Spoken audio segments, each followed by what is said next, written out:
So, I just finished taking a bath and ngayon, tatry natin yung mga products ni AnneClutz, collab with Beige Cosmetics.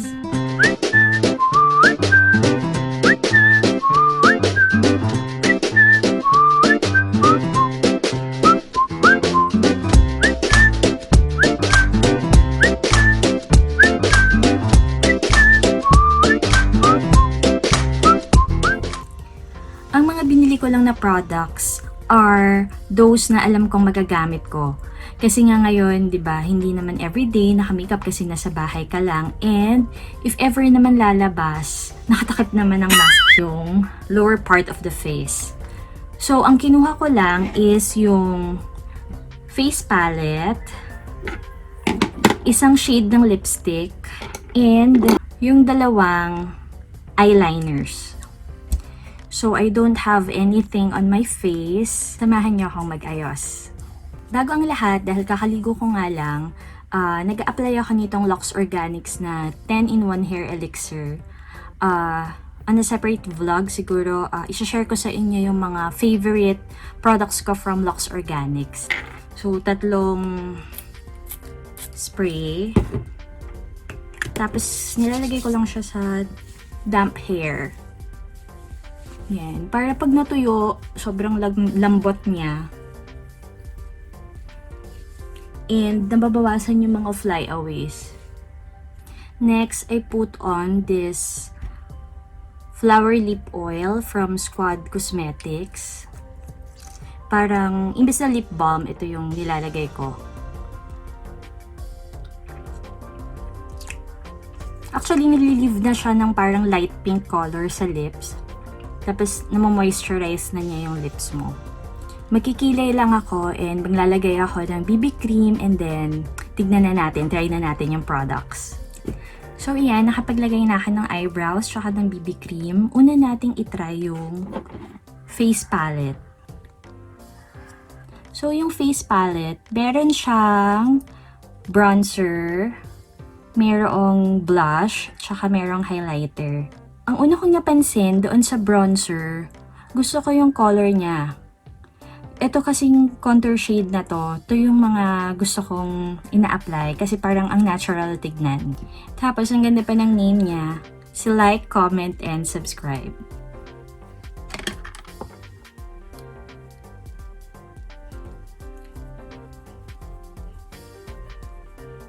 Ito siya agad sa skin ko. Sobrang konti lang nung nilagay ko pero ayan.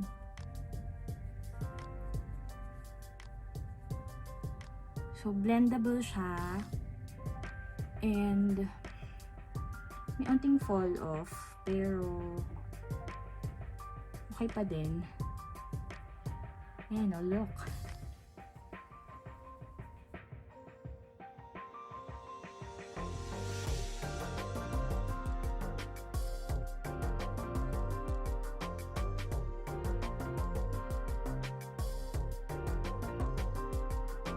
Next, yung blush.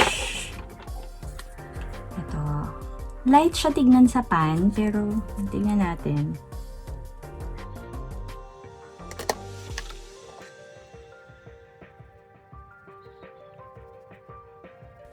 Gusto ko yung color niya kasi parang yun yung blush color na you can use every day.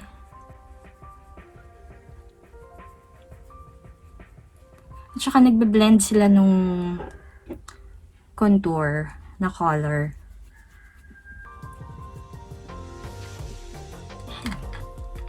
Diba? Parang healthy flush lang yung binibigay niya sa'yo. Next, we'll try itong like. Like yung name niya. And reminds me of the Becca na highlighter. Pero tignan natin kung same sila. I'll be using itong maliit na brush lang.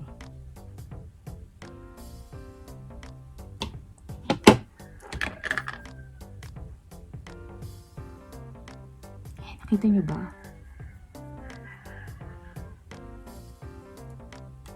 Diba? Ay, grabe oh.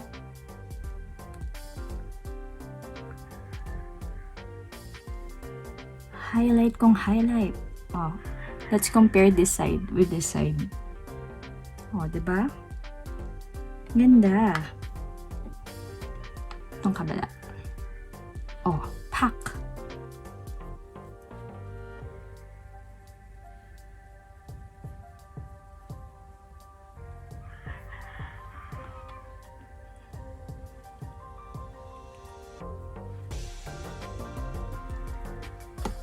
Okay.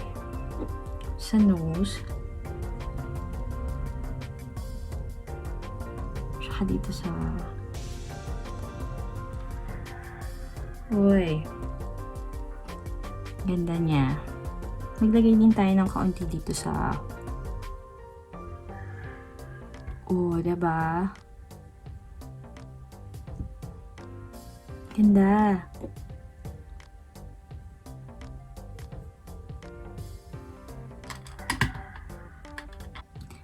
I think this is worth the price for 295 pesos. And may, maganda yung ano niya, may mirror kasi, pero kailangan natin tanggalin muna. So, okay to. Recommended for mommies like me na on the go dapat lagi, 'di ba? Isang palette, andun na lahat. I tried putting yung contour shade sa eyelids ko kasi I think pwede siya eh. So,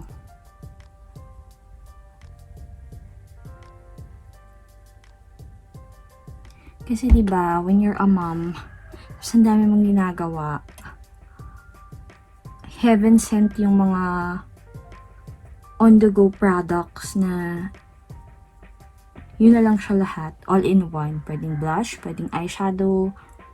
So, ayan. Diba? Wash of color lang. And then, try natin yung gel liner. Ayan. Ito is the gel liner in black, Intenzz.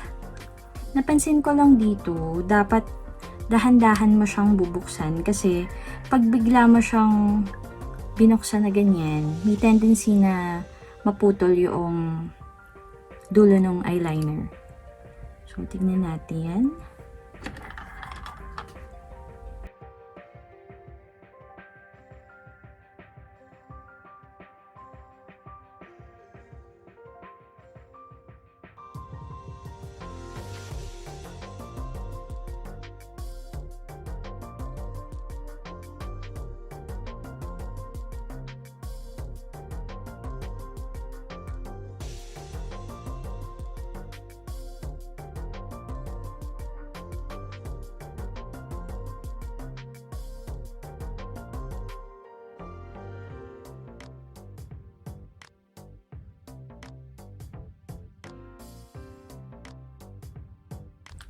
Sabi, pwede daw siyang pang waterline. So, try natin mamaya.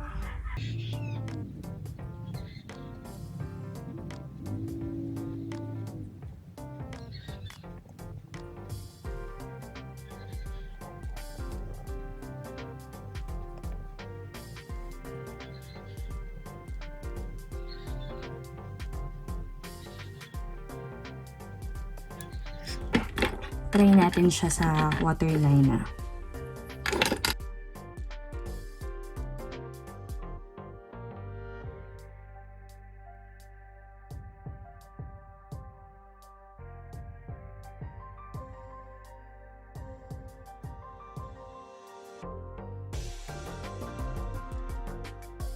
Okay siya for me. Madali siyang ilagay, i-apply. Ako kasi, sanay ako dun sa mga liquid type na parang pen liner. Kasi naiinis ako kapag yung mga gantong pen type, tapos nagtatag sa eyelid mo. Pero ito, okay siya. Smooth application. Yung brown, si soft lang brown, lagay natin sa under eye.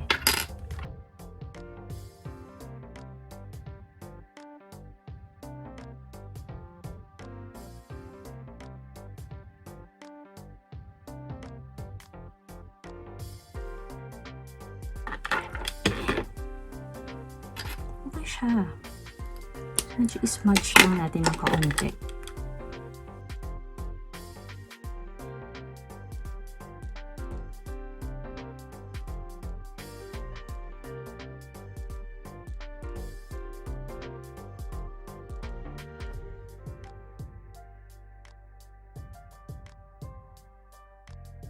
So far, happy ako dun sa mga products na na-try ko na. Maglalagay lang ako ng mascara. So, I put on my mascara. Ang ginagamit ko is yung Heroine Make. Ayan. Kahit anong gamitin ko na mascara, bumabalik talaga ako dito kasi siya lang yung hindi nagkakos ng panda eyes. Alam niyo yun, pagdating ng hapon may black na kayo dito sa under eye. So, ito hindi. Kahit pagpawisan ka, hindi talaga. Hindi na din ako nag-swatch sa kamay kasi alam ko, madami kayong nakikita doon sa ibang reviews na ganon. So, mas pinili ko na actual application na lang yung gawin natin. For the lipstick, ang pinili kong color is yung AnneClutz. Ayon dun sa reviews, parang ma-brown siya. Tignan natin kung ano yung shade niya kapag sa akin.